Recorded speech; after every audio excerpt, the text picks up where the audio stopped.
we get very used to that dry wala season, na? So यहाँ पे humidity immediately catches up. So We are live, Ritika? I am trying. Just a second.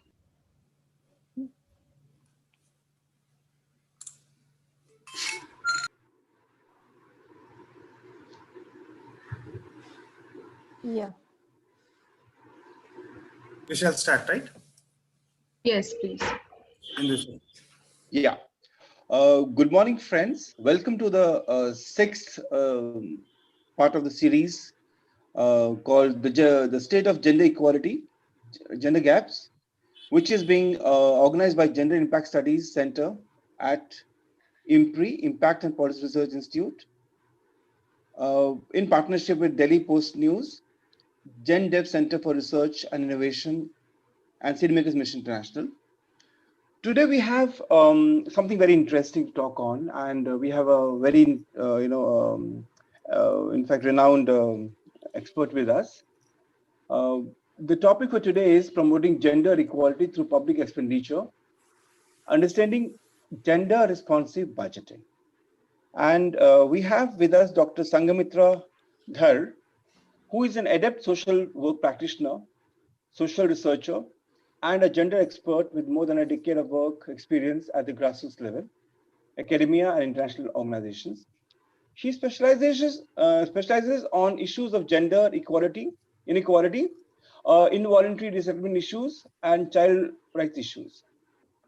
She has led programs on female feticide and infanticide issues in states like Rajasthan and MP, which are considered endemic on the issue. As a mission expert for UN Women, she has handheld the government of Nagaland to implement gender-responsive budgeting in their state policies. She has also engaged as a staff consultant social development specialist to Asian Development Bank, ADB, to work on resettlement and rehabilitation issues in state roads projects in Chhattisgarh and Jharkhand 2007.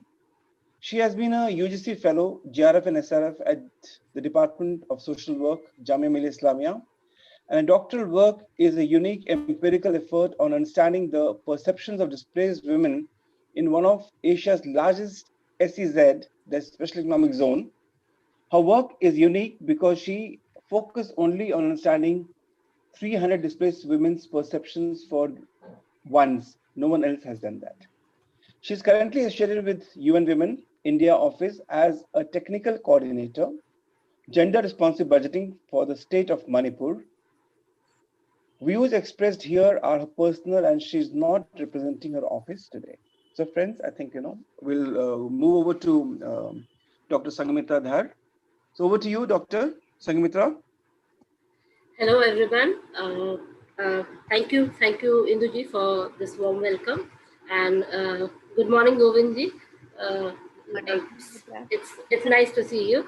And just to give a context on this subject, because I find this hashtag gender gaps a very interesting issue, because there are gaps in various facets of the society and the system. So today what I am proposing is something to do with the policy level. It's not to do with the community or the CSOs, because gender budgets are generally top down. So it's from the government, it's in the policy level.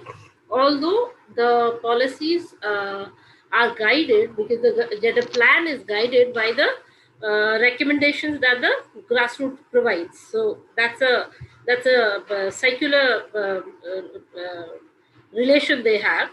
So today, as I had a discussion with Arjun, that we would have an introductory discussion on what exactly is GRB and how India is implementing it and what exactly is going on in today's time in the country. So starting with the, I'll just switch on the PPT. Let me know if it is visible. Yes. Yeah. It is. If you could do it, yeah. Yeah, full screen. Yeah. Okay. So primarily, I'll be giving a brief introduction. I'll be talking about the GRB nature and forms, and then I'll talk about the status of GRB and who does GRB. So to give the context, this is what we talk about, because the percentile of labor force participation between men and women is almost a gap of 26%, which is a huge number, and this is global. This is not just India, it is globally. And the proportion of employment in informal and unprotected developing regions is almost 75%, which means India comes under the developing country, but now we know the terms are changing. However, we fall in this one, wherein a large proportion of the women workforce is in the informal and unprotected section. Then we see the gender pay gap, which is almost 24%. These are all standard public information that you can access in our UN Women websites also.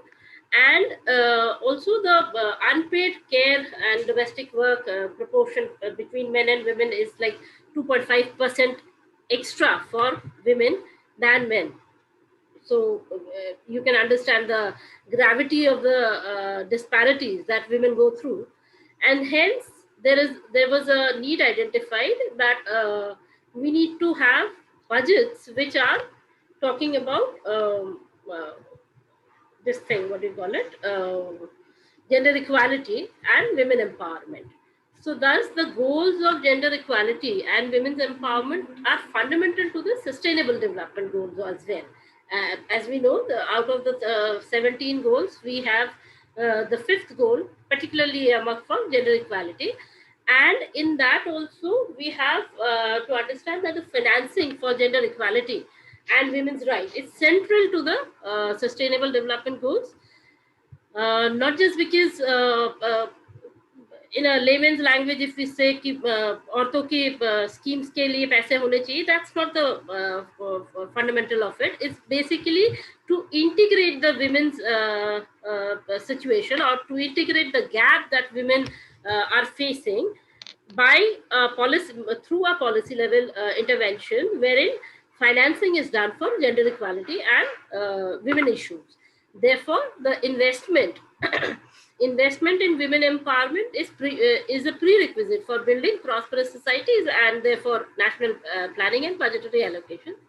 That is the main priority for why GRB is required in any country. To give a very standard definition, GRB is, as per the OECD's definition, it is integrating a clear gender perspective within the overall context of the budgetary process through special processes and analytical tools with a view to promoting gender responsive policies. So what exactly does that mean? That we are having a gendered framework wherein we are trying to identify the gaps, and then we are trying to fill it up with analytical tools to prove that, okay, because of this gap, this is the lacuna that is created, and hence if we cover that, then automatically that problem is addressed. Therefore, GRB provides a tangible framework that can be used by a range of actors, both government and non-government, to assess the gender differentiated impacts of government budgets, identify gaps between policy commitments and resource allocations, as well as to assess the impact of macroeconomic and revenue policies on gender inequalities. So this is broadly the concept of GRB. And the framework that it follows is a 5-step index, wherein the first step is to analyze the situation of women and men, girls and boys in a given sector. Say, for instance, if I take agriculture, so then I will see what is the proportion of workforce and different other variables, and then we will assess on that on those parameters, and then we'll see whether it assesses the gender responsiveness and the gaps of the policies and programs and legislation. That's the second step.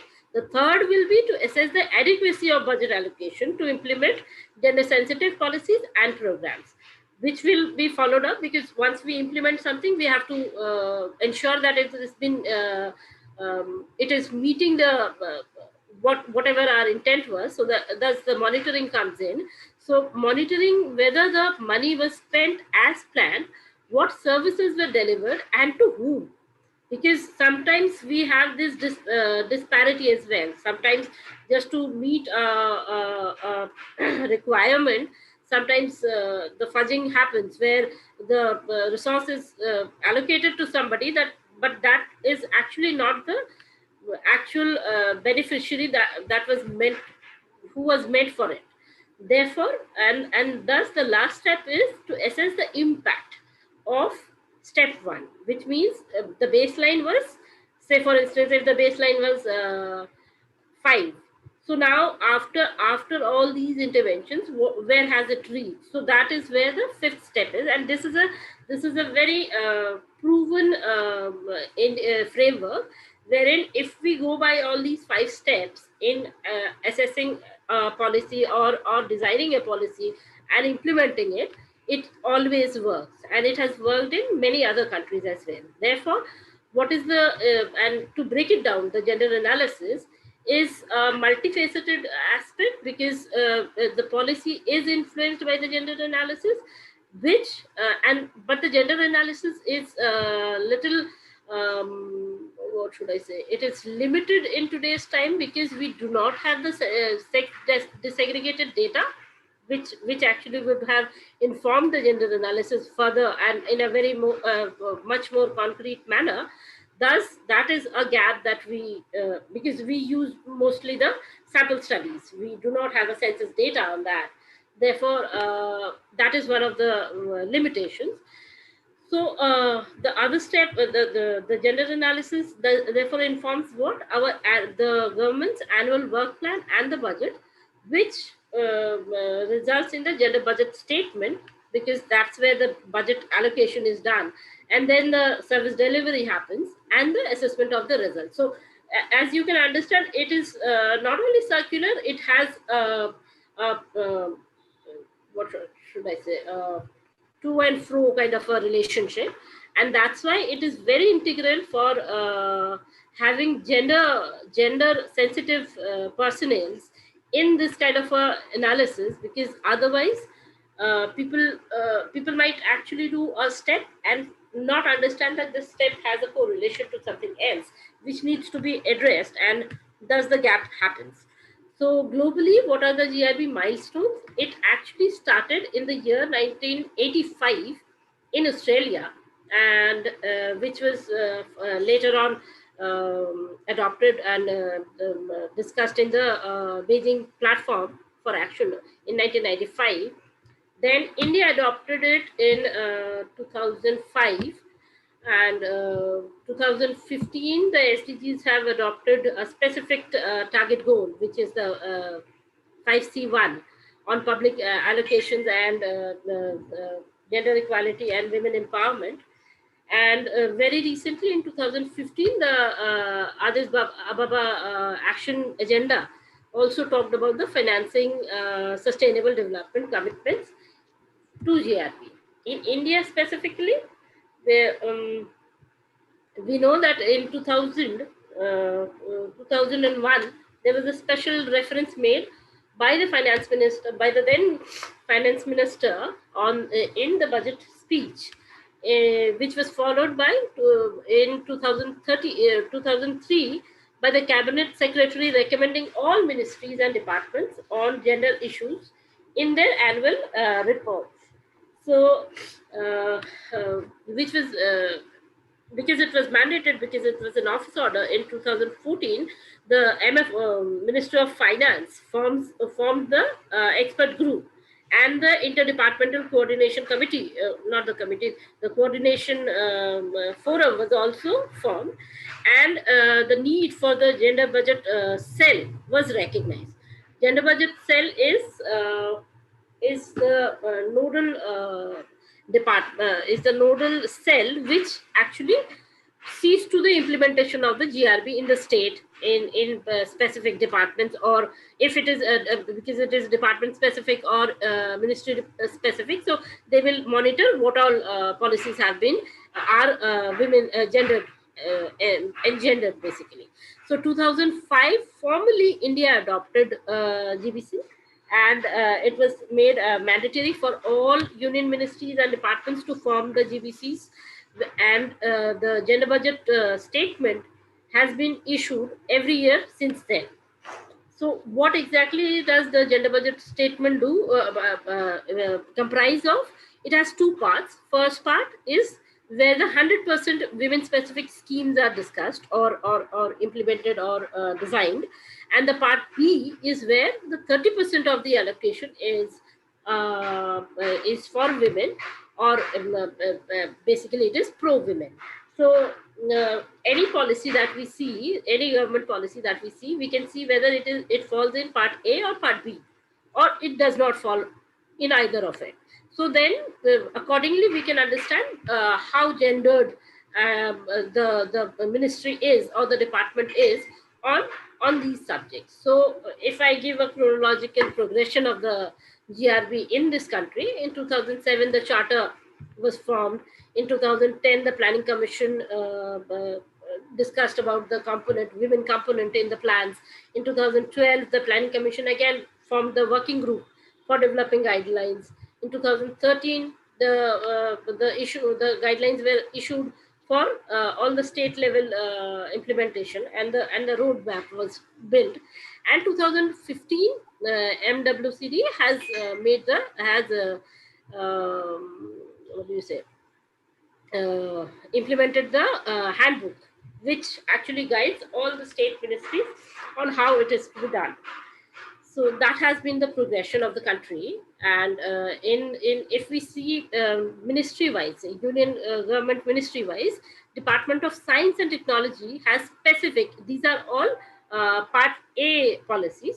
So we have fellowship schemes for women scientists, we have infrastructure support for women only universities, women technological park, biotechnological park. Then Department of Telecommunication has formed the Sanchar Shakti scheme. So that also is part A. Ministry of Home Affairs, special buses for women CRPF was introduced. Ministry of Petroleum and Natural Gases also introduced the all Rajiv Gandhi Gramin LPG Vitrak. That is the scheme which will be which was in joint ownership of women and men. So this is a part B policy. In state level, if we look into the state level initiatives, government of Kerala has formed gender friendly infrastructure schemes. Then we have counseling centers for victims of domestic violence in district hospitals. Then government of Gujarat has formed the Kanya Kelavani scheme. It's basically a women empowerment scheme. And then we have Chiranjeevi Yojana. Government of Maharashtra has the women helpline. Government of Rajasthan has the relaxation on registration fees. So property entitlement and all those things are addressed, where women have a concession on that. Government of Himachal has formed the recognition of deserted women as single women. So they have a pension scheme and all. Government of Tamil Nadu has policies for the incarcerated incinerators of the sanitary napkins burning system, which is introduced in the government schools near the toilet, girls' toilet. Then we have, and this is part A of the GBS. Then we have the training of school teachers on menstrual health. Then we have reservation for women in police forces. So two of the schemes are on reproductive rights. The other is on social security and security issues. Then we have government of Bihar, which has a bicycle scheme for it is also part of the SSA scheme. Then we have study tours for girls and boys in secondary schools for cross learning and all. Vocational training for Muslim girls. Then we have support for Muslim deserted women. So we have in Bihar, they have also tried to address the minority issues and of course the girls issues. So these are the as of now these are the current schemes in different states that are existing. The rest of the states have not been able to uh, like they don't have that kind of schemes now, but there is work going on. So very soon other states will also be able to I hope formulate these kind of schemes. However, the challenges of GRB in India, and in fact for that matter globally also, are are in three areas: systemic, knowledge, and accountability. So systemic challenges are like the set timeline becomes a hindrance, because uh, it has to be GBS, as we all know, is coterminous to the union budget. So whatever state plans have to be made, that has to be tabled in the state legislation before the budget. So time period is very less, because most of the time, as we are aware, it budgets are mostly in the first quarter or the second quarter of the year, early second quarter or first quarter of the year. So the planning and the discussion has to happen in the last quarter of the previous year. So in government settings, it becomes a little of a issue, because most of the time transfers happen and all those things happen. So if you have trained a personnel, that personnel might as well get transferred to another department. So that is a huge issue that that we face. Therefore the timeline the set timeline has to be a bit relaxed, or maybe some innovative things can be thought about it. And the other very, very crucial aspect is involving CSO. CSO involvement is very limited, because it is by invitation, because they are part of the what do you call it, the expert panel. And until and unless you are invited for it, you cannot participate. You can of course write in public domain about what all schemes and what all policies you would want related to women's empowerment and gender equality. And if you are invited by the state departments or the government, then you can keep your ideas to it. Otherwise the involvement is very, very one sided. मतलब CSO खुद से अपने आप panel में जाके नहीं बैठ सकता until and unless they are invited for it. And there is a lack of interdepartmental coordination. Why do we find it problematic? Because say for instance agriculture है और उसके साथ में horticulture है, but these are two different departments, right? And they are guided by different personnel. So if team A is formulating a plan which is gendered, and team B is also formulating a plan which is gendered, but and is very much aligned, if they went together, there was more chances that it would get passed. But because they are all separate, so the coordination is not there. तो मैंने क्या plan बनाया और आपने क्या plan बनाया, हम दोनों को नहीं पता. हमने टेबल किया because it goes to the finance department, and उनका डिस्क्रिप्शन होता है कि कितना परसेंट वो अलॉट करेंगे, right? So that becomes a huge issue, because there is no coordination between the departments, the line departments. So that is an issue. The knowledge management aspect, as I earlier pointed out, sex disaggregated data है नहीं आज के date में, and that becomes a big challenge when you are trying to form policies for a specific group of people.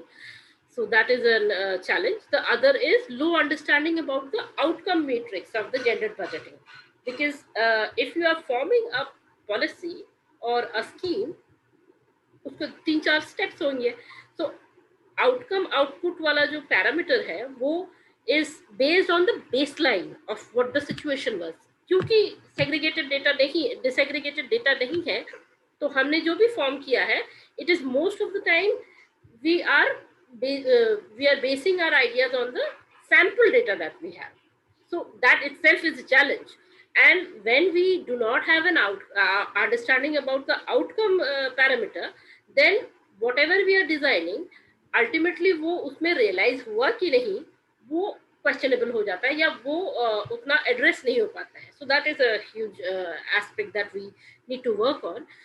Then there's a lack of gender understanding among the officials on the who are part of the gender who are part of the budgeting processes. So कुछ लोगों को ये लगता है कि gender का मतलब सिर्फ औरत. That becomes a huge trouble when you are planning a state plan. And if the personnel who is part of that team does not have the sensitivity to understand what exactly does gender mean, so usme, as all of us can understand, that becomes a huge challenge. The last aspect is accountability. No compliance or performance audit system is there to monitor it. जैसे हम लोग कोई भी एक plan करते हैं, कोई भी स्कीम बनाते हैं या कोई भी एक system in place रखते हैं, then we always have a compliance monitoring system. लेकिन in this policy or in this methodology, that is missing as a mandate. It is discretion of the state whether they will have it, but it is not mandated. So that becomes a little troublesome because फिर वो miss हो जाता है and people are not accountable for it, so they don't take it that they don't understand the gravity of it. Then there is a lack of legislation review. So obviously because अगर आपने कोई एक scheme किया है या कोई एक policy पे आप बात कर रहे हो और उसका आपका review system is not in place, then it becomes a very defunct kind of a situation. Civil society and community pressure in GRB formation is lacked, obviously, because their participation is very much dependent on whether you are invited or not. And at times, low political will and commitment is also found in some places, and that creates a gap. So that becomes a challenge. So fundamentally, what exactly is GRB?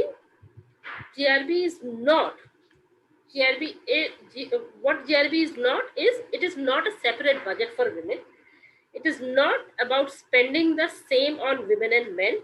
It is not just about assessing program targeted specifically at women and girls. But what is it actually?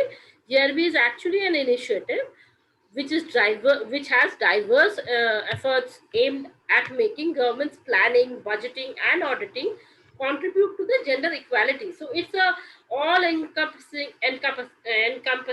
aspect. It is not just male female segregation only. And what does it do? It analyzes differential impact of policies and budgets on women and men, as well as on other axes of the social discrimination. So when we are talking about GRB, we actually are not isolating the third gender. We are also trying to bring in that gender wherever they fit, they deem fit. So we are not isolating or rather we are not ousting anybody out. We are all encompassing, and we are trying to bring in everyone in this discussion, in this debate. And we are not primarily ये सिर्फ men women different budget ऐसा नहीं है. It's basically we are trying to mainstream the gender the budget with gendered perspective.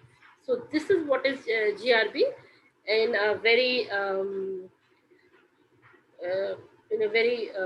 layman's language, and most of the time it is done by the specific departments, all line departments, and in most of the states it is the in union it is obviously MWCD who is the nodal. In states most of the time it is women and child, or it is social welfare. And in one case when I was in Nagaland, so the Nagaland case, planning and coordination was the nodal. So that is also very interesting. Why? Because who is part of the planning process? So if MWCD is part of the if women and child is part of the planning process and has a say in the overall discussion, then there is a, as we can understand, there is a power equation where your say will be taken seriously. So in Nagaland, because planning was the nodal, So they were able to quickly get many things done, like formation of the GBC and all those things. uh, but so I'm not saying that the other departments being modal is any problem. It's basically about the willingness and the support that is provided by the experts on this subject, which helps in building the GRB scene in the state. So as of now, there are mostly women and child is nodal in the states, or it is um, social welfare, and at times it is co-shared by finance also. And if finance is part of the discussion, then it always becomes very fast and effective for that state. So I will end it here. Thank you. If anybody has any questions or any doubts on any of the slides, kindly please let me know. Yeah. In fact, thanks a lot, Dr. Sanghamitra, Yeah. for this very interesting presentation, which was, precise, to the point, and I think brief. So we have ample time also. And I think the fact that he brought out as to why gender responsive budgeting is key to gender equality and gender empowerment, Yes. and how actually the grassroots plans lead to policy, and the policy leads to gender budgeting. I think Exactly. that linkage is very important. Yes. And I think in how the GRB, the gender responsive budgeting spoke about, is linked to the SDGs, and why it's important also that this is what we talk about internationally as well. And India is, part of the international movement, part of the international campaign of gender equality and gender empowerment. So I think you brought this aspect very well. And surely, I think, also in terms of, you spoke about the gender gaps and all, as to how the GRB is a tool to bridge the gaps, Yeah. and in fact, and then how it's actually, a mechanism whereby the governments of a particular country, and especially here India, the central and the state governments, over the period of time from 2000 onwards, have been able to, make specific efforts towards this, which I think is very interesting. And then also, I suppose, I think what was important was, I think, the challenges that you mentioned here at the systematic level, then at the knowledge management level, and at the accountability level.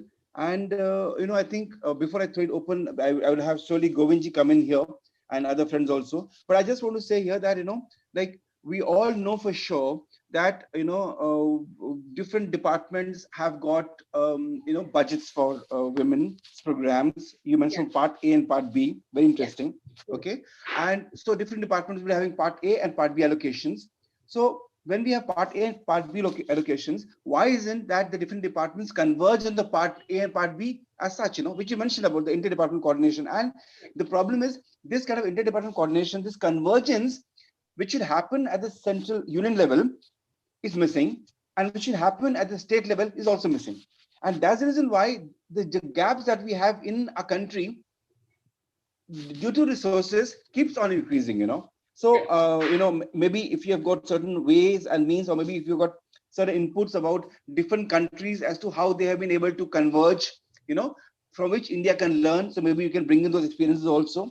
And I think one important facet you mentioned was also that there is a involvement of civil society is limited, and which I suppose, like during this COVID times, we all have seen as to how, apart from the governments, both the union and the state, civil society played a major role. They were up there, and it was because of civil society that much of the government phase got saved, throughout the country, the migrants working, everything going here and there. I think so. The civil society plays a very important role. So what is it that you think that maybe at the government end, we need to make systems more amenable to the civil society's participation as such. So maybe if there is some, and then maybe again, if we have got some examples from different countries whereby how the civil society plays a very active role in like I think Brazil is one country where they used to talk about budgeting and all, in big way, public audits and all that. So that was, I think, something which I was keen. And then, of course, I think what gender budgeting is and what it is not. I think so. In a way, it was a very, very, crisp and a very clear presentation. Thank you for that. So I'll now hand it over to Govindji and other friends, Semi and Arjun, for your questions, and other participants who are there to also ask questions that you think you require for clarification. Thank you for this interesting presentation. Thank you. Thank you, Dr. And sorry that you're coughing and we are making you talk. Sorry for that, Not a problem. Actually, I had already committed for this date. So I told Arjun yesterday evening only that I am having severe cough. I'm taking a lot of medicine, but please excuse my voice tomorrow. But I can't help it. Yeah. No. And despite that, you made an excellent presentation. Govindji, over to you. Thank you. Yeah, Govindji. Thank you, Sanghamitra. Thank you. It is a pleasure listening to you. It was really such a kind of, I don't have to add anything. I mean, you have explained a very complex issues in very understandable, lucid form. That is the kind of what it is, when it was started, and bringing the international and national situation. You also talked very well about its achievements and the challenges as much as possible, kind of thing, because I know you and women would have some limitations. So to what extent you can talk about the challenges, but you did mention that. So this is really art, which I appreciate and learn from you, that how some complex issues are made easy. That would be the one thing that I highly, highly appreciate. But what is really, I wanted to say that I have never worked on gender budgeting, but as part of some kind of thing when I was in UNIFEM and UN Women, and some experts were invited even from the outside, Bandelier, for example. So there are two things that bother me, that why there is a limited pressure by civil society. In my understanding, civil society, first thing, that is also really influenced, maybe unknowingly or unconsciously, about social norms. So why do women have its own resources? Why there is a need for that? Oh, women should be empowered, they should be done this and they should be do that kind of thing. Because of my study in land rights, I've often seen this kind of thing, that when it comes to we skirting around the situation, okay, but effective in terms of that how much it should be done. So lack of monitoring and social norms. These are the two things that are and where except some women's organizations, not enough pressure has been generated from our own movement also, that this has, except in the initial, gender budgeting should be there. And if some friends, when I talked and when this was done, including in the Department of Science and Technology and Energy later, that the women who were given, the women colleagues of the ministries who were given the responsibility for doing the gender work. March 8th, for example, having tea and dinner was partly introduced in gender budgeting. It was so funny at that kind of thing. Of course, I know now I can talk about these things, but at that time it was impossible to. However, now we have had a lot of changes because we now pick up thematic issues. So last year it was on one issue. So this year we are already planning on another issue. Yeah. So your time was the initial stages. So probably they were soul searching how to go about it, and by now they have now come to a consensus कि भैया इसको ऐसे handle करना है. So probably they have. And Now, this is the frustration shared by the women colleagues, women members who were there, kind of thing. They were, so that was the one thing. Second was also, I was thinking, what percentage of the allocation of the resources of a particular ministry are there in gender budgeting? Do we have this kind of data available? This is it was considered at 1.5% of something. It was very, very little, not 5% of the total resources, 5% what is considered for the social kind of thing. So that was the one thing that is, So, and third thing that was pointed out, and I think it might still continue, but since you work in Nagaland, so that would be a little different because the Northeast leads a lot of attention. The mainstreaming of Northeast Yeah. that was introduced in the earlier government has continued because they Yes. want to really Yes. fight in the whole region and all this. That particularly on ST. And in fact now, in SCs, fact, not scheduled yeah, caste. in fact, now we have also brought in Manipur. So now I'm leading the Manipur handholding also. Right. Okay. So we are trying to integrate northeastern states in every project or program that we design. Mhm. And in this current program where I am associated, I am leading the Manipur part. So Ah. northeast, one of the vital states are part of it. Yeah.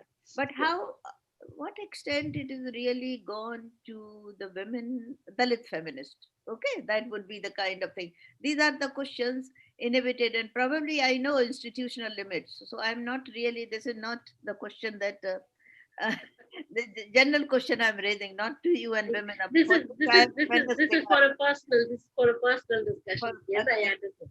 These need to be the in terms of the percentage allocation of the resources. 90% of the resources, maybe the picture is changed in this ministry or in this kind of period, but 90% of the resources are Ministry of Women and Child Development were going for children, and Yeah. only 10%. Maybe it is a bit changed now, but this More was or less, no, more or less is the the same same thing. kind of thing. So look So at that kind of we are trying to segregate. We are trying to tell that women and child should not be taken yeah, together. right. It has to be separate. So these are that some is the things conversation. that we are come in gender budgeting, and maybe they have led a kind of disappointment. So social norms and disappointment both converge in this kind of thing. That social norms and the general kind of situation that why do women need independence of their own? They should be included kind of thing when it comes to economic resources, particularly. And second is about this kind of that people who are working there and what kind of allocation of the resources and for what purpose it is being used. That would be the Yeah. these are the some concern. These are the future challenges that we have to. Exactly. Thank you very much. But once Thank you. I Thank really appreciated your presentation so much. Thank you, sir. Uh. It was actually a huge presentation. I tried to cut it down because the issue, what I had a conversation with Arjun, I understood that there will be people who have no idea about GRB. So I wanted to explain the first stages of GRB. So that's why I have cut it down to a short presentation. Otherwise, I could have gone into the budgeting and financial part of it, which doesn't make sense to this Yes. audience. So that's why I have avoided it. But however short, And it is very, very comprehensive. thank you so much. And Induji, actually, I did not bring in most of the other countries' perspective because other countries are having a little bit of changed nature. So हमारे साथ ना वो match नहीं होता है. So just for the sake of example, if we use it, it does not hold good because say for instance, Sri Lanka has implemented it. Timor-Leste has implemented it. There are other countries who are implementing, as you said, Brazil, and there are many other countries. But their nature of the system of implementation and the governance is different. So, हम अगर इसको as it is उठाएंगे, so it does not fit into the bracket that we are trying to discuss on. So that's why I've just given the global milestone. I will share some resources on the global part with Arjun and the team. You all can definitely benefit from understanding more how they have done it. So that way, I hope that answers Yes. your query. Yeah. I think Bangladesh is also doing very well. Ji. Bangladesh is doing, yes. Kind of shines. Bilkul. But Govindji, actually in Bangladesh there are other factors also. For instance, हमारे जो self-help वाला जो aspect है वहाँ का, that has been so profound and so exemplary. Automatically, the sensitivity regarding gender aspects is very pronounced. So automatically, the work is in a different tangent. So other factors have affected the GRB implementation in that country, and which is a very good thing. So yeah, Bangladesh is a very good example of yes. And in other indicators also now Bangladesh has done so well now. Ji, So ji, now it बिल्कुल, is. बिल्कुल. I'm largely, बिल्कुल. I'm largely because they are small countries and coordination is easy. नहीं, ये actually नहीं, नहीं, नहीं, excuse नहीं. होता है, ये एक excuse Pakistan is होता है. also smaller This is than- an excuse in my understanding because छोटा हो बड़ा हो, अगर मैंने Yes. plan किया है federal, Hmm. I'm talking about federal states, right? If all the federals have implemented it in a right way, then छोटा हो या बड़ा हो, it does not matter. So that is in my understanding. Of course, it's in economic understanding. It is said that it is a small country, hence implementation is good. But me being an implementer and an application-based person, I feel that it is not true, because if every federal state does it right, even for a country as diverse as India, we can do it. So Kerala as a state has done it. Yeah. Isn't it? So वो एक बहुत ही sad सा reality है हमारे country का, कुछ states का. Of course, we had a talk with an expert in Bangladesh and one with Sri Lanka also. I really asked them on this perspective that what do you think that the regions close to you are not growing? Yeah. So in their view, this federal structure, having a lot of bottlenecks, that problem is also for CSOs, I would say. बिल्कुल. That coordinating in one state or to another becomes really tough for them due to very different institution. But yes, we have to do it. And CSOs का because I have been associated with NGOs for a long time, I feel वो जो coordination है ना और जो cooperation होना चाहिए inter CSO, वो भी थोड़ा सा limited है, because I know for a fact there are many grassroots organizations who are doing exemplary work in those states. लेकिन आप अगर मेन स्ट्रीम करते हो तो आपको दिखता है कि इस टाइप का कोई काम ही नहीं हो रहा, जबकि हो रहा है. But they are so isolated and they are so focused on their work and they have not been able to bring their say to the public domain. Hence, they are very isolated. So, वो एक limitation थी, तो कभी बिल्कुल है. वो तो Yes, हमेशा ma'am, थी. इसी को with leadership of Govind ma'am and Indu sir, because Indu sir is really NGO expert, ma'am is ji, top ji, researcher. बिल्कुल, बिल्कुल. We are trying to call all these people in our gender gaps so ji, that we can have some knowledge of what is going on in some detailed manner from themselves बिल्कुल. only, Yeah. not by learning. Simi, would Yeah. you like to add a few points? I have many comments, but if you want to go, Yes, ma'am, yes. what we will do, we will collect few questions, then you can choose to answer. Perfect. Just in the Yeah, interest of- yeah, yeah. Yes. Perfect. Great, Yeah. great. So I don't have a comment. Thank you very much, Indu sir, Govind ma'am, and Dr. Dhar. It was so informative and very, very precise. And I really commend you for such a wonderful presentation. Thank you so much. Thank you. My query is that when you listed the various GRB examples in different states, in Bihar, in other states like Chiranjeevi and all those वो schemes है, वो schemes है. schemes. So, yes, scheme examples of schemes of gender responsive budgeting, correct? So as you also No, mentioned it is that not. there, It is not example of GRB. It is example of part A, part B. जो हमने budget की बात करी ना, उसमें मतलब जो Correct. part A को follow कर रहा है या part B को follow कर रहा है. So those are the cases statewide where this has been implemented. Ji. Correct. Thank you for putting it correctly. So as you also mentioned that there is a huge amount of interdepartmental and interministerial coordination with Ministry of Women and Child Development. Yes. Lacking. Yeah, it's lacking. It's lacking, correct. Yeah. So we have seen how the new education policy of 2020, it has just left out sex education at school level. So how about taking this up in as one of either part A, part B, and in any ways, how can we have this as part of in any manner as part of the GRB? This was one of my query, and we have some questions that have come up. If that is possible, and if it is possible, then how can we go ahead with it? Actually, I will not want to comment on the policy because that is something that requires a lot of discussion. And what I would just talk to you through the gender GRB lens is education policy or this kind of a holistic policy is always part A or part B.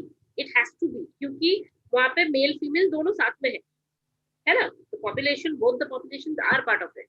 So automatically it becomes part B. If the scheme, if the allocation is lesser, around 30%, then it becomes part B. If it is 100%, then it becomes part A. So education policy में allocation क्या है वो आपको first of all देखना पड़ेगा. अगर if I'm looking through a GRB lens, then I'll see what has been the allocation. And where you are talking the contentious part and all, those will be part of review. But if I'm looking at it as a GRB person, then I'll only see what is the allocation allotted. कि मतलब आज अगर हम education sector की बात करें, तो we know for a fact that India's education level is questionable, although we are seeing not many good data. There are a lot of improvement, but then the question lies with quality. Quality education is an aspect that is always challenged. And I've been part of Pratham in my initial career. So असर और ये सारा जो हम लोग सर्वेस करते थे, we actually know what is the level of the child in a rural area of reading, writing, and speaking whatever language we are, and plus India's association with English education is a huge aspect, which somehow we are not coming out of. Although I myself am speaking in English, but never mind. This is a forum where we can. But the issue is, आप अगर education का status देखोगे केरला का या किसी भी south country का, south state का, और आप एजुकेशन लेवल देखोगे किसी नॉर्थ स्टेट का, रैंडमली आप कोई भी सैंपल उठाते हो and you make that analysis. I am talking about the असर डेटा. असर का जो डेटा है उसको अगर आप दोनों को साथ में रखेंगे और देखेंगे, उसमें डिस्पैरिटी बहुत मैसिव बना है, बहुत मैसिव है. Why? Because first of all, the child or the pupil is not conversant in whatever language I am trying to force feed the child in the northern belt, and in the south they are very clear कि भैया हमारा first language जो भी है वही उसी पे stick करेंगे. There will be a third language or a second language. So that has actually been a positive for it. But education policy per se पे मैं comment इसलिए नहीं कर पाऊंगी because that is something, as you can understand. But Yes, correct. as I told you, जो GRB वाला जो parameter है, जो index है, that is part A, part B वाला अगर आप देखोगे, so you'll just have to check what is the allocation made. Has it been totally women specific or is it pro women? If it is pro women, which means 30% and above होगा, और अगर वो fully focused on women होगा, तो automatically that will be 100%, which is not possible, obviously, क्योंकि यहाँ पे इसका मतलब तो ये होगा कि एजुकेशन मेन को चाहिए ही नहीं, ऐसा तो हो नहीं सकता ना. Boys and main also need education. So education policy will be something which will be part B of GRB lens. Yeah. Does it answer your query? Yes, actually, this was really wonderfully answered. My question was more about sex education at school level. This has not been taken up. अभी का जो administration है उस पे वो सवाल है ना. So we it's better not discuss. Sure, no problem. Yeah, so that is the theoretical thought process that they go by, or the moral index they go by, that is affecting it. Although I will also add one thing, Simi, there are not many policies in a different level that are addressing lot many issues on sex education. So मतलब ये जो हम बात करते हैं ना कि inter departmental coordination नहीं है, तो बेसिकली एजुकेशन एचआरडी वाला जो डिस्कशन जिन्होंने ये पैनल, जिस एक्सपर्ट पैनल ने ये बनाया होगा, उन्होंने बाकी लोगों का देखा नहीं होगा शायद. I am not critiquing anybody, I am just saying that somewhere it shows the lack of coordination, because this current administration has worked a lot on women issues. There is no denial to that. ठीक है, लेकिन अगर all of a sudden पूरे education policy में आपने sex education पर से हटा दिया और उसको मतलब इस तरह से वो किया है, तो दिस इज सम गैप, तो वो एक एस्पेक्ट है. Sure. Thank you so much. That is also lack of hard work and research. And no one wants no comments on that. Usually because there is no time for so many of different things. That is why, anyways, ma'am, let me first congratulate you. Despite having bad throat, you came here and gave very comprehensive, very rightly, so that everyone can make sense. Ma'am, I would also urge you to give some practical experience that how it is being done. For example, in Manipur, 5,000 is the budget. तो how मतलब उसको कैसे कर रहे हैं in process. मैं कुछ और ऐड कर देता हूँ मैम इसी में. Then you can, yes. और उस प्रोसेस में कैसे CSO और सबको इंटीग्रेट कर रहे हैं, जो बजट की प्रोसेस है, अगर उस पर भी थोड़ा for the benefit of practitioners and researchers. Other than that, ma'am, there are many schemes, as you are rightly mentioning. Our national government schemes, Ujjwala, Jan Dhan Yojana, Swachh Bharat Mission, SHGs, annual. In fact, all of the schemes are going gendered, if I can say. Most of our national scheme, Har Ghar Jal Nal, Jal Jeevan Mission, any schemes we take up, really, even Mudra scheme, Narega also have 60% women beneficiaries. But one thing which, but that's also not a very, I would say, good question. That then there is, when we are increasing the number of schemes or policies, then there is also what we call good governance, that we have to have less number of schemes. This dilemma is often coming because we are keep on increasing the scheme, and then it becomes an administrative issue also. And so whenever we take these issues in planning terms, or even we say that for that, I would just add, I just wrote a paper on data, and ma'am, you really highlighted so many things in EPW. I took technology and everything. I really forgot to add up on gender there. That is also our mindset. Really, so many things. I tried to take artificial intelligence, this, that, everything. Technology. You can see, Arjun, it is not only your, it's not your fault per se. It's basically gender comes as an afterthought for most people. तो मतलब उसके बारे में करने का मतलब additional headache, अरे यार वो सेग्रीगेटेड डेटा कहाँ से निकालो, ये वो. These are the thoughts that go on in a researcher's mind when they are writing an academic paper. तो उसमें फिर जेंडर वाला पार्ट आपने जिस तरह से बोला कि artificial intelligence is something that is trending, that is upcoming, that is the future of the discussion. So you integrated that, but gender is something I can not because I'm a gender person, but gender is something that is cross-cutting, that will be across all discussions. And if people are not realizing it, it is something that, and that is one of the reasons the policy is not comprehensively or successfully been implemented. क्योंकि आपने एक पूरा population को ignore कर दिया है. It's almost 50% of the population which you have ignored in the discussion. So that's why we always try to say कि कुछ भी चीज पे बात कर रहे हो, bring in the gender perspective, you are completing the circle. So ये तो बिल्कुल ये बात है. Ma'am, let me just add, but this was really the policy planning part. On the impact part, I would say we have Nirbhaya Fund, we have so many, and most of the things what we are discussing is really very strong affirmative policy. Affirmative action policy, as in US we say it, in our terms reservation. What do you think that all these policies, Nirbhaya Fund not being used, then if we come to the implementation rightly, there is nothing. And when we see this, then be it public sector, be it private sector, I would so, be it CSOs. I mean, you highlighted in your earlier slides that what is the workforce participation difference and all those rate pay gap. So essentially, it's 90-10 ratio typically in our workforce.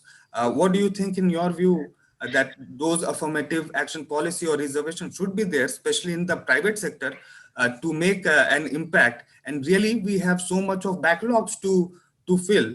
So why only political reservation? Because Kelkar's ma'am work is also my work also on housing, PMAY, प्रधानमंत्री आवास योजना, तो women के name पे आप register तो कर दे रहे हैं, फिर कुछ हो नहीं रहा है.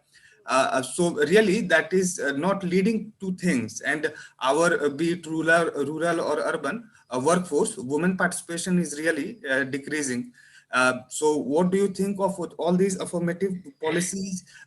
Is there any scope in our state governments, and what can be done in terms of reforms, especially at local level, state level, or be it at organizational level, to push this agenda of gender responsive budgeting? We have National Commission of Women, State Commission of Women, this body, that body, but really not any body that has teeth to implement gender responsive budgeting. So is there a need at a macro level, and what can be the reforms at the ground or local level which can be constituted to internalize and institutionalize this process of GRBs?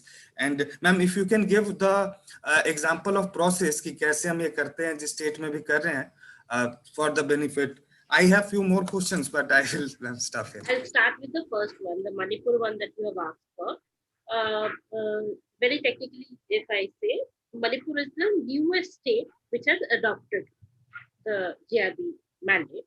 तो अभी हम लोग उनको help कर रहे हैं कि आप फर्स्ट स्टेप क्या लोगे, तो step by step I am guiding them. तो अभी जैसे GRC बन रहे हैं, जेंडर बजट सेल्स बन रहे हैं उनके हर डिपार्टमेंट पे, and then they will, because the budget is coming up very soon next year, so we are also simultaneously trying to work on that, because the state plans will affect the budget statement. तो उसमें हम लोग part A part B दोनों देखेंगे. However, this is what I will not be able to give you the numbers per se, because numbers are something which are not for public discussion, right? Until the state has announced it, until वो अगर आप GBS पे discussion पर data देखना चाहते हो, अगर आपको जेंडर बजट स्टेटमेंट्स देखने हैं, then there is an organization called CBGA. उनका आप अगर वेबसाइट चेक करोगे, उनके पास वो सारे स्टेट्स के जो भी पब्लिक डोमेन में है, वो सारे के एनालिसिस एंड उसके स्टेटमेंट पब्लिक डोमेन में रहते हैं. और otherwise you go state wise and access their websites and find out the information. Otherwise, CBGA is a very good resource where you get all the state circular budget circular. तो ये आपका एक resource हो गया. दूसरी बात ये होती है, आपने दूसरा क्या पूछा, अफर्मेटिव एक्शन वाला ना. So Arjun, it actually probably it is my personal view that I feel still policies are less. मतलब आप बोल रहे हो कि पॉलिसीज बहुत सारे बन जा रहे हैं, मेरा मानना ये है कि policies still are less because they have not been able to impact. आप मैंने जो बात करी ना, आउटकम इंडेक्स वाला जो हमको देखना है, आउटकम्स आए नहीं है किसी. अगर आप नरेगा की बात कर रहे हो, मैं उससे पहले जाती हूँ PMGSY scheme, you know that प्रधानमंत्री ग्राम सड़क योजना जो थी, connecting the farthest village. I have been a consultant with ADB for reviewing that, and I can tell you for a fact that that scheme was exemplary policy, because that really connected to, मतलब ऐसा लगता है ना दुनिया and हो गई है, इसके बाद दुनिया है नहीं. And that village has around, if I give an example of MP में मैं furthest गई थी from Bhopal to Amarkantak. And that was we crossed a river, we crossed obviously because it's a mountainous area, so we crossed those terrains also. And when we reached those tribal villages, hamlets actually, there were like 5, 6, 7 hamlets, houses in that hamlet at one portion. Again आगे जाओ फिर आपको, लेकिन in that policy you were to address each and every affected party. So what does that mean? अगर मैं GRB के lens से देखूं, तो that was completely a part B policy, because उन्होंने दोनों को देखा था. Affected party was not just the men, affected party was both of them. तो अगर women headed household था, तो वो भी affected party था, तो उसको भी हमको एड्रेस करना था. And as you must be very much aware, ADB का जो manual है on gendered aspect is very diverse, and very comprehensive. तो उसमें सारे ये aspects को address किए गए थे. So if you look at policies मतलब per policy अगर आप देखोगे, there are very many different parameters through which you can actually assess. So affirmative action is something which is very, very crucial and very, very much needed, because we go in today's time, we are living in an equity approach. You know that women have not been women's issues have not been addressed. So equity तो रहेगा ही ना. अभी तो equality की बात दूर है. अभी तो हम पहले इनको एक लेवल तक चढ़ा ले, उसके बाद बात करेंगे ना differences की. तो there are people who will sometimes say, oh, you are a feminist, but how come you want a seat in the separate seat in the bus? There is no correlation to that. मैं feminist हूँ, लेकिन अगर मैंने public transport use किया है और वहाँ पे कोई अब्यूसिव बिहेवियर है, उसको अवॉइड करने के लिए अगर मेरे लिए सेपरेटेड सीट्स है, where is the harm in that of accessing that? I'm giving you a very simplistic example. So same way अगर हम बात करें, there are many safety issues that are not been addressed. तो अगर आप scheme की बात करो, रिसेंट में अगर हम बात करें, वो जो I'm forgetting the name, but where the LPG gases were given to the rural villages, है ना? तो वो that was a huge success when I was in Nagaland.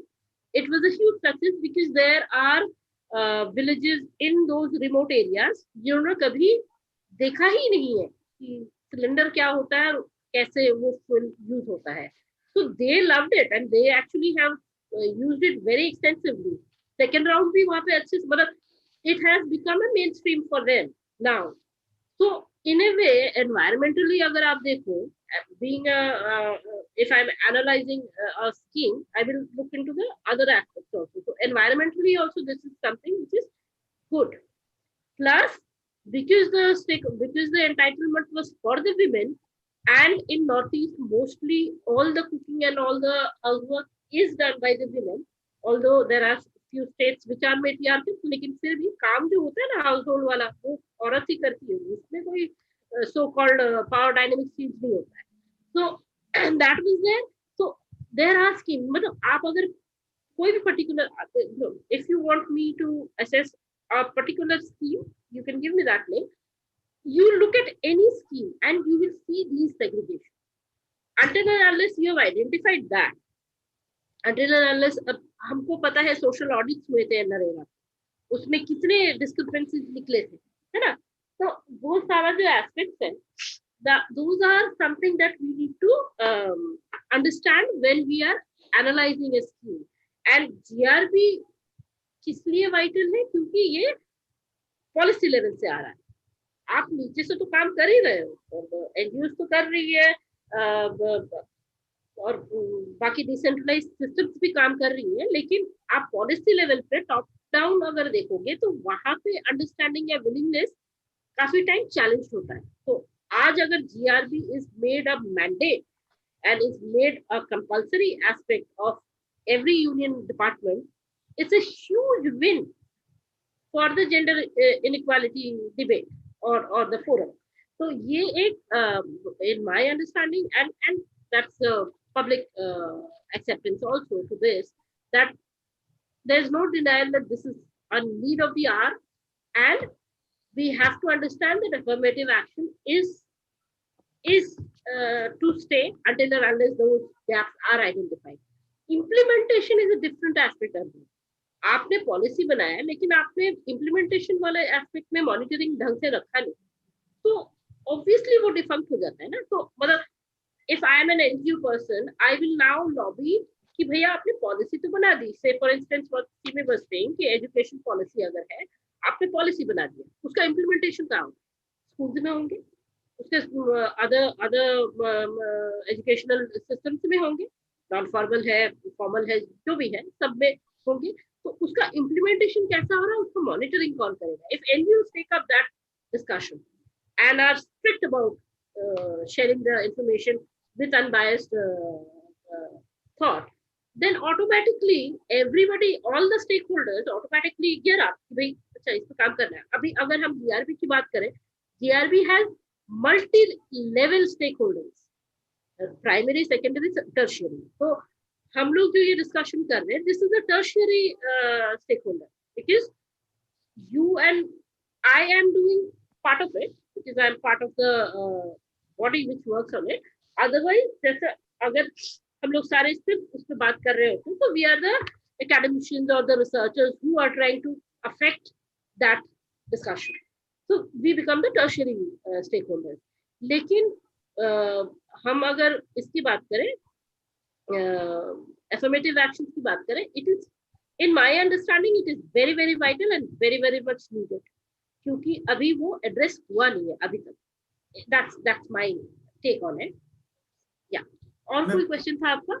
Yes, मैं पूछ रहा था कि how does private sector takes it, because really government, if we include all state, local, and also the CSOs, only 1/4 of the workforce, or let us say, how the private sector is taking it, how they can contribute on this, or what is their role, because they have a major role to play. Yes.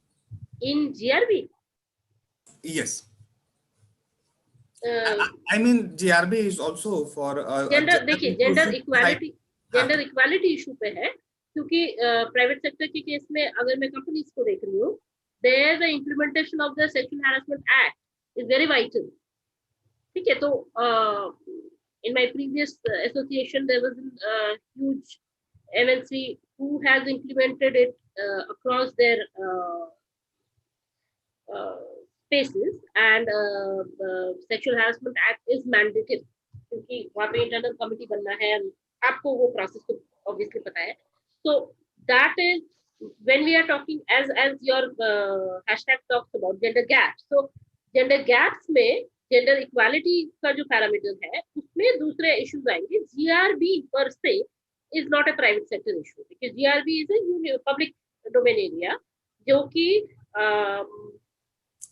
उसका जो process है ना, अगर मैं उसको, आपने और एक बात बोली थी, representation of women in the governance and all that, right? तो आप अगर डेटा देखोगे ना स्टेट्स के, क्योंकि we were doing a comparative analysis, we found that जो लोअर लेवल में है ना, जो ग्राम पंचायत और इन सारे लेवल्स में है, उसमें पार्टिसिपेशन विमेन का हायर है ना. लेकिन जब हम यूनियन लेवल में आ रहे हैं या स्टेट लेवल में आ रहे हैं, तो ऑटोमेटिकली वो घट जा रहा है. आप अगर, मतलब एक सिंपल एग्जांपल मैं यूज कर रही हूँ कि we talk about Manipur as one of the most, मतलब Manipur is known for the immigrants, the women market and all that. ठीक है, and they are supposedly very empowered, and they are the forerunners on livelihood and everything. लेकिन अगर आप उनका women participation in legislation देखोगे, वो बहुत ही लिमिटेड है ना. तो somewhere or the other, I'm not in a good position to judge it, because I don't know the data about it, because those studies have not been done. लेकिन we know वहाँ का जो mothers association है और ये सारे जो groups है, they are very strong, they are very vital. We know there was क्या नाम था उनका, जो अभी she was in fasting ना, Shamairam. Thank you. Sharmila, how she was not elected. तो हमने आपने वोट देना था ना, हमने आपने वोट नहीं दिया. तो what does that talk about? That ground level पे इस चीज पे अंडरस्टैंडिंग या इस चीज पे जो डिस्कशन होना है, वो भी लैकिंग है probably. या फिर हो सकता है कि they do not associate or they do not agree with what her take was. Probably, I don't know. मतलब मैं सिर्फ as an outsider, I am seeing that this person, such an exemplary, globally known, such a activist, when she fought for a position, she was not elected by the people. So, do you understand? वो gap जो है, वो कहीं ना कहीं हमको introspect करना पड़ेगा कि हमने टेक कैसा लिया है. मतलब देयर, अगर मैं रिसेटलमेंट इश्यूज पे बात करूं, तो वहां पे आपको वी ऑल नो नर्मदा वाला जो इशू था, उसमें हमारी मेधा जी ने काफी काम किया है. लेकिन वहां पे जो लेवल पे जिनको, the affected party was not her, affected party was somebody else, right? Their need was not addressed finally, क्योंकि आपने जो भी आपका, मतलब whatever your upheaval was, personally you actually voiced it very crudely, and the judiciary did not agree with it, and they just raised the height. मतलब अगर मैं as an outsider, अगर मैं macro level पे उस चीज को देख रही हूँ, so finally whatever your objective was for fighting for that is not met.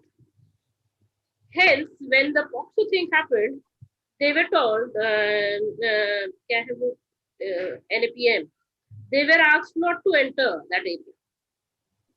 I have an academician friend who was studying that community at that point of time. So I have first-hand information of that area. कैसे उन्होंने उसको address किया और क्या किया और whatever. So somewhere or the other, CSOs को भी ये समझना पड़ेगा कि आप कैसे एक इशू पे लेके बात कर रहे हो और क्यों बात कर रहे हो और उसको कैसे एड्रेस करोगे. Plus they will have to have a long term goal. मतलब आज बैठ के हम लोग डिस्कस कर रहे हो और हमने एनजीओ फॉर्म कर दिया या हम जाके शुरू कर देते, that is very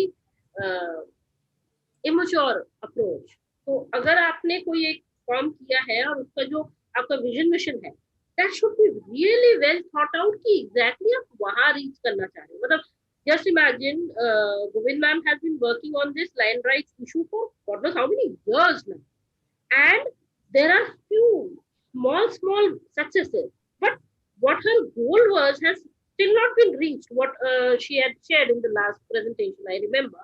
So that's where the issue is. हम जहाँ पे भी ह्यूमन इंटरेक्शन पे बात करते हैं ना, वहाँ पे हमको किसी चीज पे रीच करने के लिए will have to have enormous patience and will also have to have enormous understanding of strategizing कि कैसे छोटे छोटे चीजों को प्लस अप करते हुए हम आगे पहुंचेंगे. So I think affirmative action is very important. Governance में women lower rank में बिल्कुल है, upper level तक नहीं पहुंच पाते because then the patriarchal dichotomy comes in and women are just ousted out basically. तो प्लस प्रॉबली जब उस लेवल पे होते हो तो प्रॉबली आप इतने अट्यून्ड हो in your comfortable life, probably this is my thought कि आप सोचते नहीं हो कि इसके लिए स्ट्रगल करने के जरूरी है, probably. So these are some of my thoughts on this. Yes, ma'am. Does it address? Just for 30 seconds. What policies are there? Monitoring is not happening. Yeah. And as you rightly pointed out, it's a very up shape. नीचे में है representation, ऊपर में नहीं है. ऊपर में नहीं है रिप्रेजेंटेशन, उसके कारण मॉनिटरिंग नहीं हो रही है, या मॉनिटरिंग को कैसे स्ट्रेंथन करें? Monitoring should be in every level ideally, है ना. तो अगर आप ग्राम पंचायत लेवल पे वो कर रहे हो तो वहां पे भी तो मॉनिटरिंग मैकेनिज्म बना हुआ है. अगर आप panchayat 32nd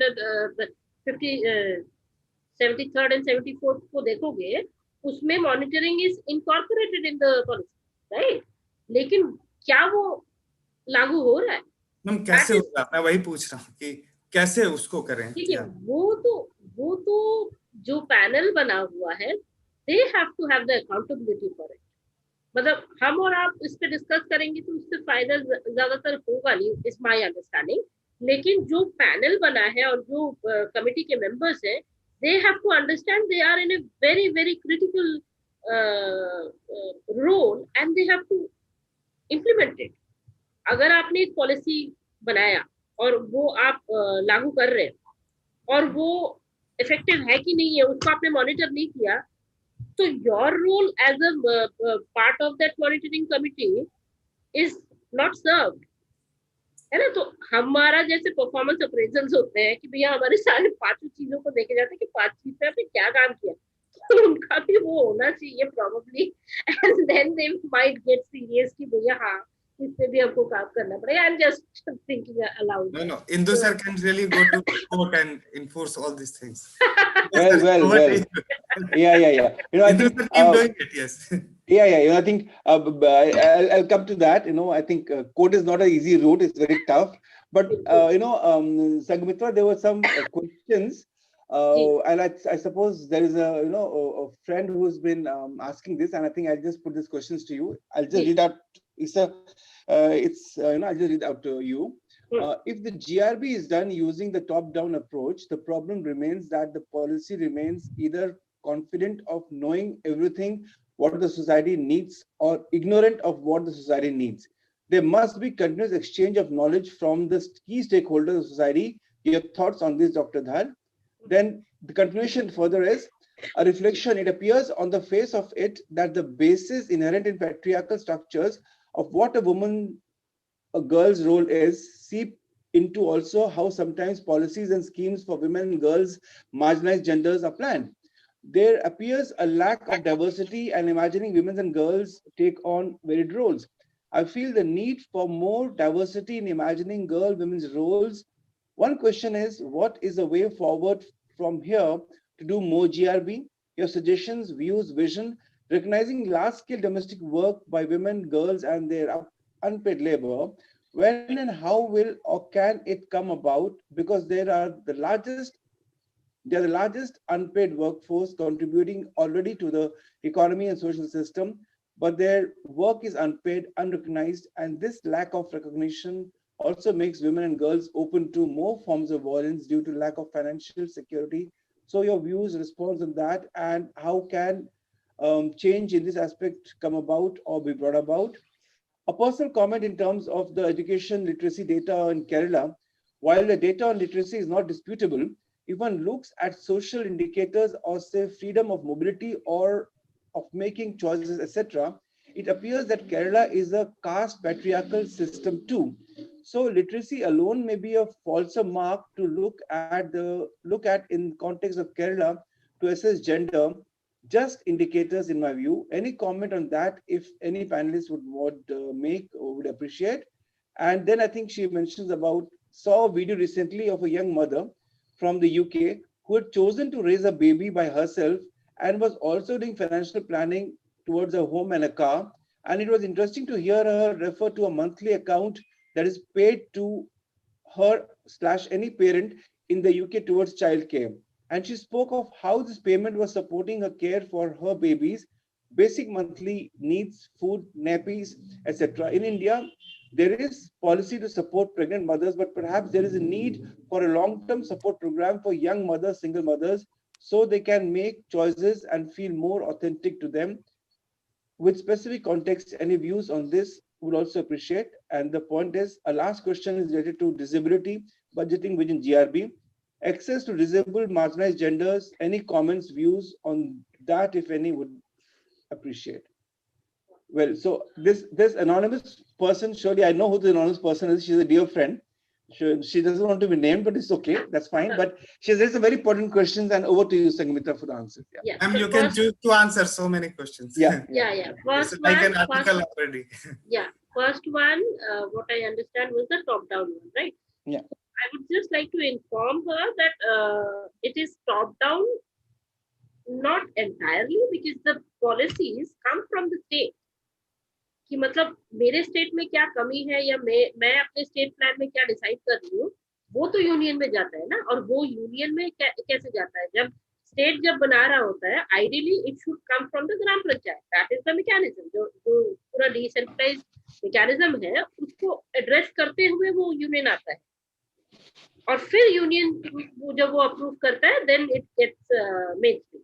So that way, it is not actually a top-down policy. GRB is not exactly a top-down policy. It's just the mechanism of implementation. Is the nodal is women and child in India, and they have mandated all the state governments. It is also not compulsory.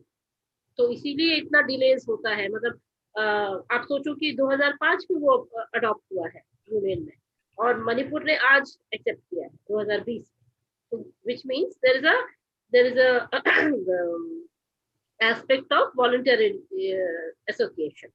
तो ये एक है, लेकिन GRB पर से not top down, क्योंकि जो भी पॉलिसीज डिस्कस होती है या इम्प्लीमेंट होती है, they are ideally coming from the grassroots. That is what it should be. कि मतलब अगर आपने आज 100% वाला स्कीम बनाया है, तो there was a need for a cylinder in the rural area, तब तो जाके वो बना है ना. तो that kind of a scoping study has been done internally, and then उसके finding के basis पे state policies, state plans वो हुए थे, design हुए थे, और उसके basis पे वो फिर union में आया. So this is the tier through which it goes. So that way I would not say it is a top down. दूसरा आपका सवाल था about the Kerala one, I believe. Yeah. Kerala one, देखिए, Indians have a issue.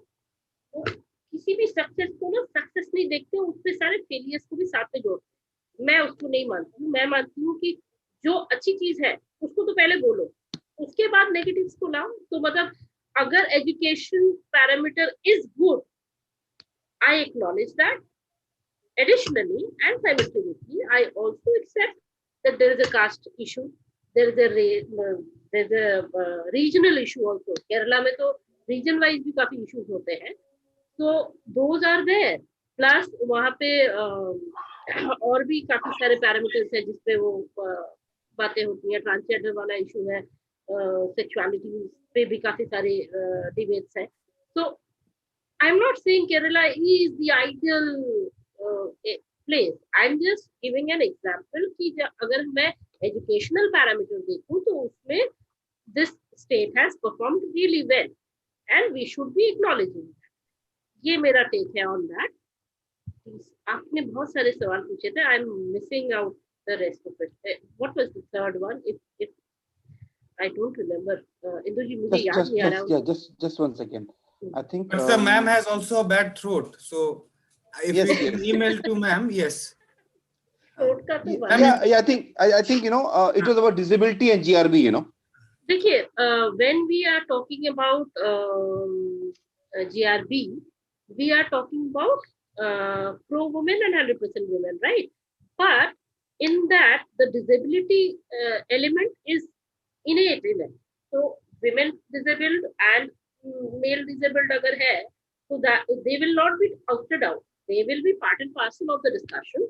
However, because we do not have a disaggregated data, and even for that matter disability data भी हमारे पास उतना hardcore नहीं है, उतना clear cut नहीं है, so that remains a question. However, whatever policies are made, it is always all encompassing. That is the nature of a policy, that they cannot actually keep some population out of it. That is what a policy should be. And thankfully in India they have maintained that. But अगर मैं recent example में बात करूँ, how Poland is fighting on the abortion act, abortion rules, but India is already incorporated it long back, and we have an amendment also wherein in some cases abortion is allowed, is extended in the weeks also. The 24th तक भी allowed है, because until and unless health reasons it is allowed. So India in other aspects is very modern, and I feel it is very advanced and in a very different kind of a line, which is, this is something as we know the ये जो सारा debate होता है waste में, ये does not apply to India per se, लेकिन हम somehow or the other सबको we emulate West. So इसीलिए जैसे अभी अर्जुन ने बोला कि affirmative action West का है, लेकिन हम reservation बोलते हैं, तो meaning more or less same ही है, लेकिन हम words पे वो करते हैं, and then we come out with those Hindi translations which are even more questionable. But however we do use that. So I don't think that is a challenge in GRB, because disability बोले या अगर आप transgender की बोले, अगर आप कोई भी दूसरा marginalized section की बात करें, they will be part and parcel of a GRB discussion, because it does not discriminate on gender aspect. Yeah. Okay. I think have I answered all of it? Yeah, I think you have touched upon those questions as such, and I think I don't want to further prolong it, because you are also not well, and I think you have made a brave effort of answering many questions. Just 2 points I want to just make, Sanghamitra. Yes. One was, I think you can choose to answer and not to answer. I think the point that Arjun was making about, say, GRB in the private sector, I see a point that you made, that actually it's more to do with government and all. But today, when the private sectors in many countries are having more resources than the government itself, okay, the big corporations, we're talking some big corporations, you know, who are rich and who got resources of many countries put together. So how is it? Because GRP is a tool which can be used at various levels, you know. So if suppose there was a way to also use it in that sector, what could that be? That was one. Two was, you know, like I remember, we had a meeting way back in 2010. This is called by Sequin, and this was on vulnerabilities that women face and all. I'm bringing this important aspect here because we had this secretary WCD come in there for the validity function. And then she was talking about that, see, we have got umpteen number of schemes for women and all. And, you know, we have been able to address so many problems for women. It being valedictory, but I somehow was compelled to still rise up and say, madam, sorry to ask you this question, is the valedictory. We don't ask questions in valedictory, but I'm forced to ask this question to you. You tell me one scheme which addresses homeless women in the country. 1 kilometer from here in Connaught Place, there are homeless women staying here without roof, without shelter. And is there any one scheme of Government of India or Delhi government which addresses them? So somewhere what happens is, you know, that in the surfeit of some schemes and all, some of the Gandhi's last person that we talk about, they get left out. They get left over altogether, you know. So maybe I think GRB is a tool which tries to pinpoint at those people, at those persons and all, and just maybe talking in terms of schemes may not be the answer, but how the schemes actually translate into actions and how the actions further come back into budgeting is, I think, the key to the entire work, you know. And that's where I think the roles that you are playing are very significant, you know, of highlighting this aspect. And, you know, Abhi, currently, off the top of my mind, I can remember Dhar wala jo scheme hai na, that current one mein, usme they are trying to rope in the deserted and homeless women. जो स्वधाग्रह वाला जो scheme है आपको ध्यान होगा अभी recently has been implemented, so I think they will be part of that one. However, of course, उनके लिए अलग से जो आप बात कर रहे हो, definitely it has not been, it needs to be done, and there's a huge gap on that because that population is also a pretty many number, but as I always repeat, there is no data, and that's why scheme का जब भी हम implement design करते हैं, until the data is there, you cannot actually substantiate your take on it. So as a CSO, probably अगर CSO का एक collaborative team बने and they go for a hardcore census data on that, maybe state level पे ही करे, and then they find out that okay, this is the exact number of homeless and this is what we propose. I'm just thinking aloud. So उस तरह से शायद हो सकता है कि CSO can get become a change agent and influencer to make a policy level change. So homeless को ऐसे address कर सकते हैं. दूसरा आपने अभी जो raise किया, I'm forgetting the first one. What did you talk about? Private sector. Yeah. So उसमें actually, if you look at the current, if you look at the current system, so GRB can be taken up as a PPP model, wherein जो CSR element है companies का, उसके अंतर्गत they can have a discussion on this, and then every private company can have a discussion on that, and they can form women related policies. Why I find it a little problematic is that companies are already guided by Companies Act and other acts. So उसके अंदर already ये सारे elements ideally होने चाहिए, है ना? Part A, Part B होना ही चाहिए. अगर वो नहीं है, then I think more than forming a GRB, you should actually form a monitoring body which should actually see कि भैया implement हुआ क्यों. So in current times, what I felt was the incorporation of the Sexual Harassment Act, which was very important, and more so during the COVID time, which is we are all working virtually, and there has been instances where government colleagues also they have faced harassment from colleagues because if whatever the reason, लेकिन उसको हम कैसे address करेंगे? Because when I am on a virtual medium and you have harassed me or I have harassed you, if it is not recorded, there is no proof to it. And if we two are talking और आपने मुझे बोला और मैंने आपको बोला, तो this is one to one हो गया ना, तो उसका फिर प्रूफ नहीं रहेगा. बिकॉज आप अगर इंटरनल कमिटी में कंप्लेन करते भी हो तो then you have to provide witness and proof and everything, right? That is the mechanism of the sexual harassment policy and the internal committee. तो उसको कैसे एड्रेस किया जाए? I feel for the private sector this is more important because as the new normal has become virtual world, so we really need to tighten our belts on this aspect because lot many kind of harassments are happening virtually.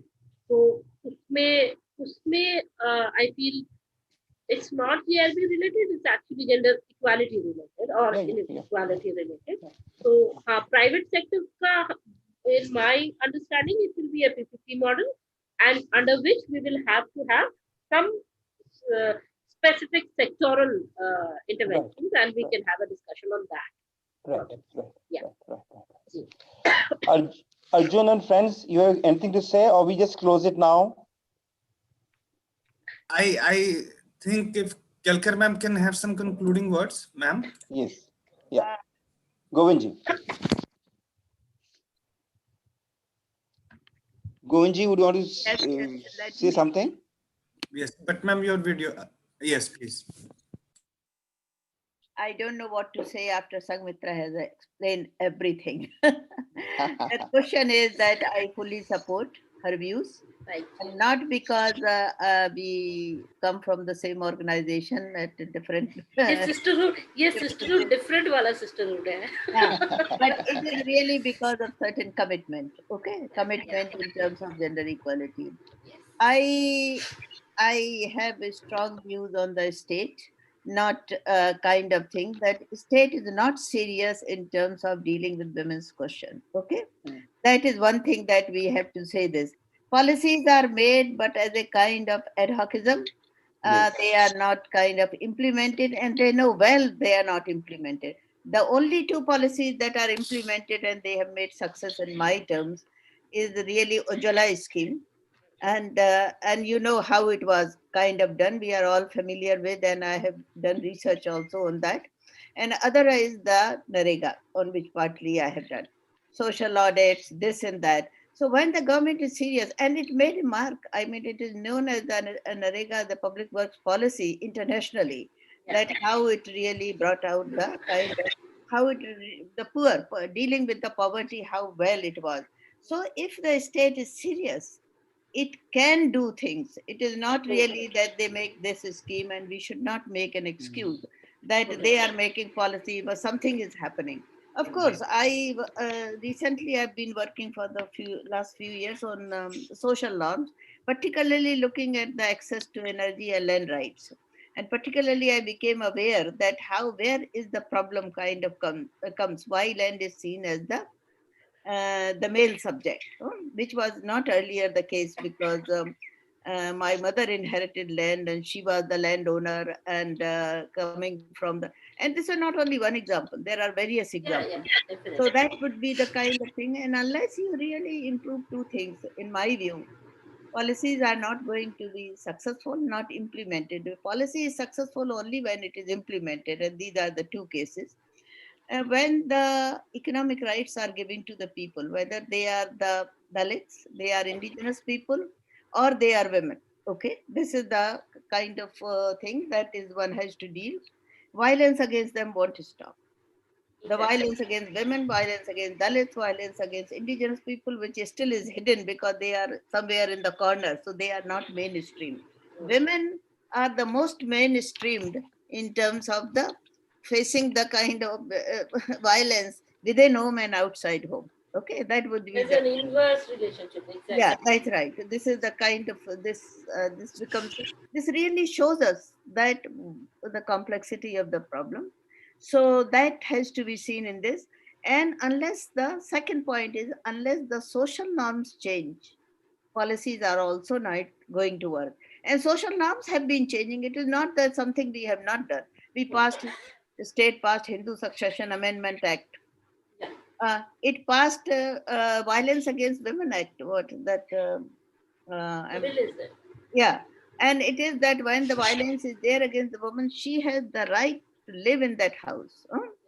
And when this policy was passed, then there was a kind of attack on UNIFEM. At that time, it was UNIFEM in 2005. And they were saying that this is the UNIFEM is advising the government, and that's why they are doing it. But the question was that the women and the children have the right to live in the house. Why this law is not being passed? Why there is so much violence and so much is happening? And why these acts are not implemented? So these are some of the things. And these norms also, we need to do more work on masculinity. Why these masculine norms are there? Because they are not only in India, they are in other places also. That is what.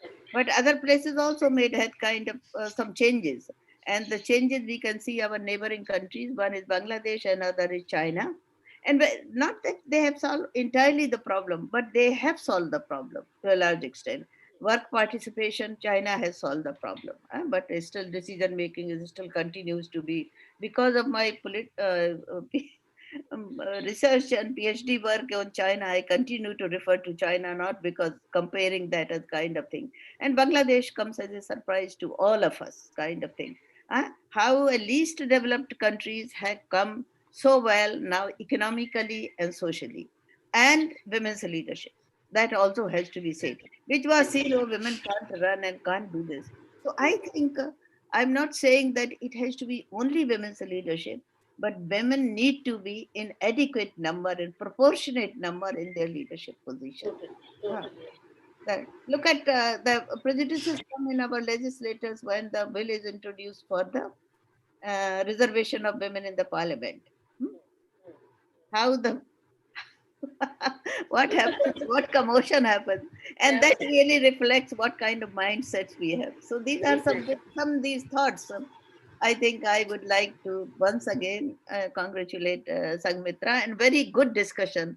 And Arjun, very much for your open kind of questions, because these questions keep bothering us, but we don't open up thinking that, oh, what we will think about it. Unless we raise the questions, and all questions are important, we will not really get answers ourselves and others also. Thank you very much, Sanghamitra. I really enjoyed the discussion. Yes, ma'am. Next time, reservation in private sector. Please be prepared. Yes, we will discuss that, because that sector can really make some mark, especially. Yes. Incidentally, IT sector is much better in reservations. I mean, they don't call it reservation, but in the employment of the women. And that is why I said affirmative action. Reservation have many negative connotation in our country.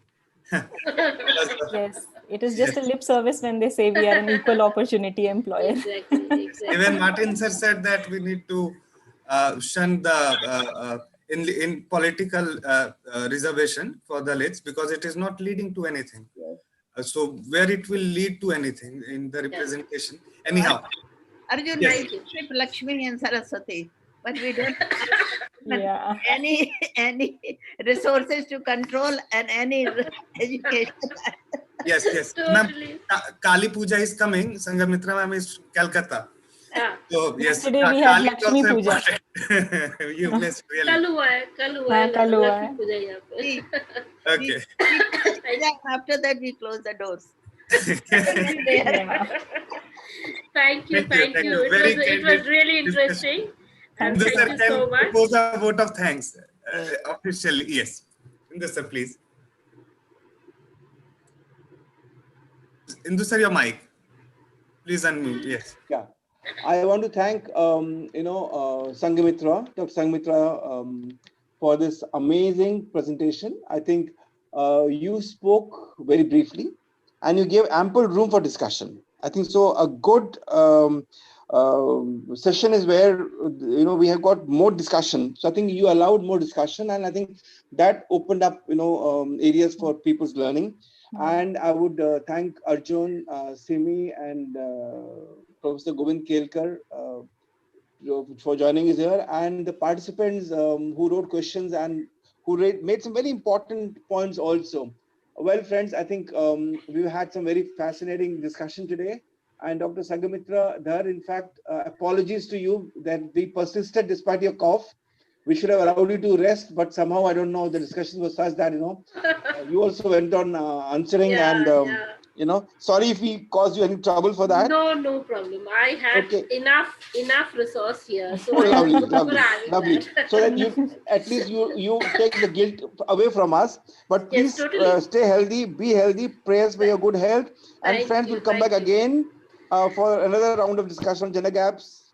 Zindabad. Thanks a lot. Yeah, thank you to Arjun, thank you to Simi, thank you to Professor Govind and to Dr. Indu for this invitation and this discussion. Thank you so much.